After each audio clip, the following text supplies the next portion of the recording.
Everyone, Bripone here. Today I want to talk to you a little bit about cyber deception. This is an area that I think the blue team is missing out on.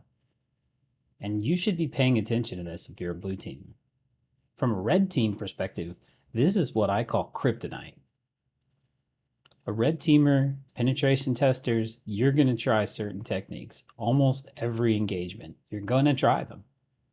Well, if the blue team knows you're going to try them, they can catch you. I can think of several off the top of my head that I would almost always try, right? I might try password spraying. I might try Kerberoasting. I might try AS rep roast. I might look for GPP passwords. I might do simple things like task lists, run net commands. Those can all be traps. Responder. There are traps for responder. So from a cyber deception perspective, for a red teamer, this is your kryptonite. For a blue teamer, this is how you win. So what I want to talk to you today is just one quick hit on how to build a fake Kerberoastable account, right? Almost every engagement, pen tester is going to try Kerberoasting. You can build a fake Kerberoastable account that is a trap. And that's what we're going to do today. So let's take a quick look at that. So I have my Kali box up here, and when I run get user SPNs.py, I'm going to take out the output file real quick. We're probably going to get nothing back because this Active Directory doesn't have any SPNs in it, right? So when you run this attack and you get nothing back, you get no entries found, that means that there are no Kerberoastable accounts. Okay, so that's rare. Most organizations are going to have at least one SPN assigned to a service account. But the trick here is to make sure that your SPNs that are assigned to real resources are using heavy encryption and have long passwords. Right? You want to make sure they have a really long password because they're a service account. How often are you entering it? And then they're using AES encryption. And you can quite simply do that by going over here to your domain controller and give it a very long password. And then when you scroll down in this box, you can see this account supports Kerberos AES 256-bit encryption. Right there. Make sure that's checked, right? And make sure that none of the other boxes are checked. So that way you have an account that supports 256-bit encryption only. Now, like I said, this is for your real resources, but we're interested in creating a fake resource. How do we do that? So first, we create an account. Notice I have this IIS service account. Looks real. It's not. This is fake. I've just completely fabricated an account and I've put it in my Active Directory. This account is going to, on purpose, support RC4 and be hackable, right? It's going to have a fairly easy password, not super easy, just enough to make the adversary be able to crack it and then try to use it against you. And when they try to use it against you, you throw up every red flag you have, right? Everything. Then you know that an adversary is in your network, right? Make sure that your current SPNs are secured before you do this. But you're going to create a service account, much like this, and then you're going to use a tool called SetSPN.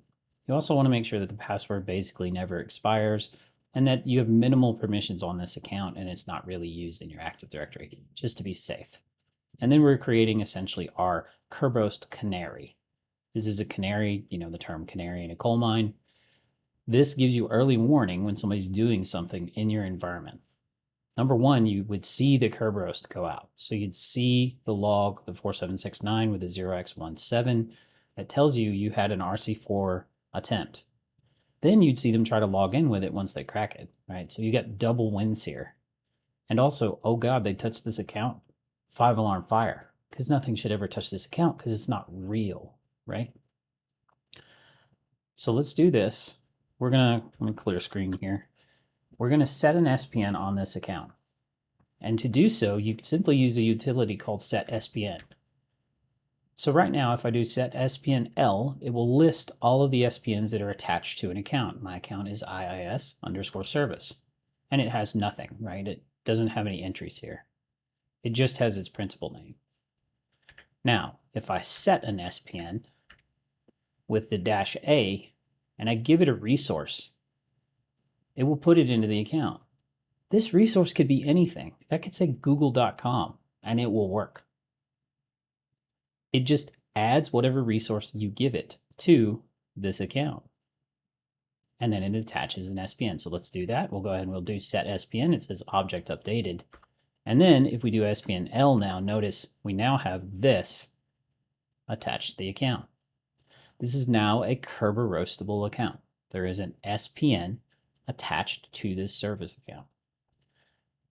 From here, if I go back over to Kali, when I run my Impacket get user SPNs, I now have, notice, IS service, and I have the service principal name that I just gave it. Nice, right? I can use this, selling that fake. And it's crackable. I made sure it had a fairly easy password. So let's run this first. We'll run it out. We'll run this with Kerberoastables as the output file. So we ran it again. Now if we cat Kerberoastables here, you can see we do have an SPN hash attached here. And this is in hashcat format, right? So it comes out in hashcat format right there for you. So we'll just simply take this into hashcat. And because it's a fairly simple password, it's not going to take long to crack. And I think I may have already cracked this once, so it may just pop it right open. But it's a fairly simple password. Once this runtime environment gets going, it should crack pretty quickly. So let's give it a second here.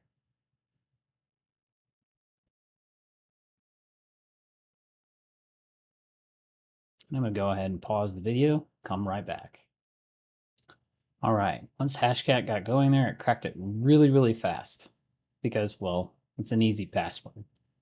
So if we take a look at the output file, because I did results here, result.txt. If I cat result.txt, I now have the password. And an adversary is going to now just use this, right? They're going to try to move laterally. They're going to do something with it. They're going to log into this. You just set your trap. And your trap is very simple. It's a Kerberoastable account that no one ever touches, that has a fake SPN that's pretty easily crackable. The next step, they're going to try to do something with this. Log in, lateral motion. The moment you see them trying to use this in your environment, 5-alarm fire. But this is a quick example of cyber deception. I love canaries for this purpose. There are other methods of cyber deception, in particular honeypots is the one that I've seen organizations do. Those are harder. They require maintenance in a lot of cases. This is super simple. I can quite frankly create a quick SIM rule that says if I ever see a user IIS service do anything, alert, right? There you go. And then I can also create the rule for Kerberoasting that in particular looks for this account. Because if they Kerberoast, they will get this account back. There's no way around it. It has an SPN attached. You know you've been Kerberoasted when you see something come through with an RC4 cipher with this account. So this is a pretty awesome technique. And that's all I have for this week. I'll leave you with hack the planet to defend better.